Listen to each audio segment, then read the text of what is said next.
Hello there, beautiful internet and you fantastic creatures of the beyond. Hope you're all doing fantastic today or tonight, depending where you are on this planet. So, I was pondering on something on one of my last pieces that I was working on. I realized that my workflow is a bit strange. And of course, everybody has a customized workflow on how they approach their art. And there is no good or bad approach.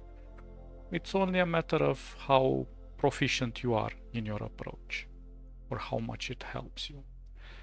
And there isn't just one single element that you have to grasp when it comes to creating your workflow.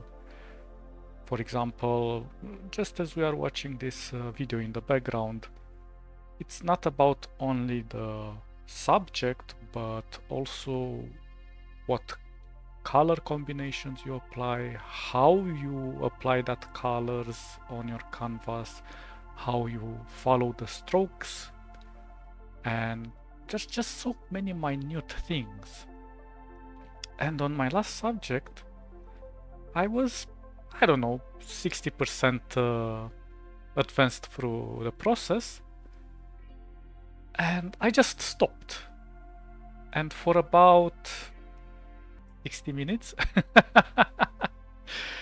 and I just stood and absorbed the subject that was in front of me. And it's kind of a meditative stage where I just observe how things are intertwining on the canvas and how the balance is in harmony, if you want to be a bit more poetic. And in my mind, I'm just constantly prototyping, but this prototyping is not sort of a visual thing that is translated to what I see in front of me. It's more like a dream or a movie with lots of colors and lots of ideas. So, for example, if I see the color yellow, in my mind I play sort of these scenes where, I don't know, there is a warrior on a field and he's dressed in a yellow armor and he's fighting, he's maybe a samurai or something. And I'm just creating all of these scenarios. And these scenarios, when they play out, they give these vibes, these energies, these feelings that mix with other feelings, obviously.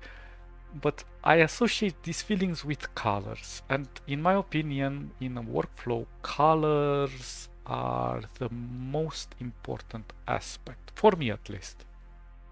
Because the color balance is such a fine-tuned element that you have to spend a lot of time to develop it for yourself. And it's not only about color theory, because sure, you can't put screaming colors together, but maybe you can, depending on how you experiment with them. I mean, the rules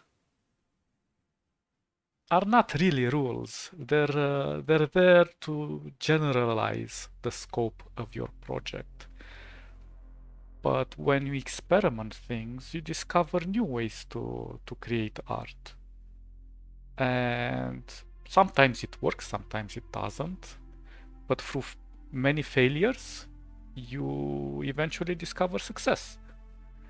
So I kind of love to experiment most of the time, even though it's not advised to do silly things, I still do them because they give me joy. And that is all about art, to feel happy about what you're doing, you know? And I was just realizing this aspect that there are many videos online where they're making tutorials, and if you look at a tutorial, you can kind of see a trend where they're copying themselves from one another. They're following a certain style, especially in Photoshop. This happens in Photoshop a lot. Um, if you watch 10 tutorials that show you how to make, I don't know, well, let me try to think of something simple, like a masking tutorial. There are just a few ways to make masks, but most people don't use them more intelligently. They kind of narrow the scope on how they use those masks. And in Inkscape, this is what I like about Inkscape, because clipping is not only about masking, it's also about creating more minute things such as shadow gradients and edges, and it's such an interesting tool in Inkscape to work with clipping mask and normal masks, alpha mask basically. So my whole point is that when you are stuck with how you want to develop your art forward, or you have no idea where to go from there, just sit and absorb it, because as you absorb more of what you see in front of you, your brain starts correlating alternatives. So it's prototyping by default.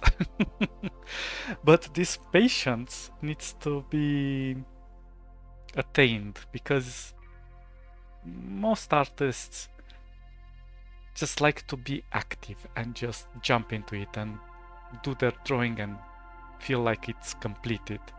But sometimes these big pauses can be very beneficial. So yeah, take your time with your art,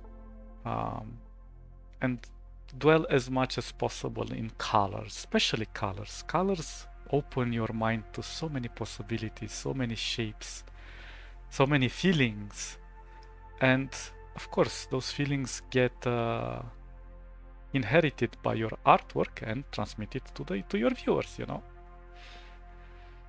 Yeah, so this was a short little video that I wanted to share.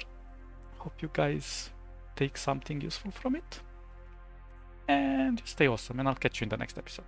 Bye bye bye bye bye.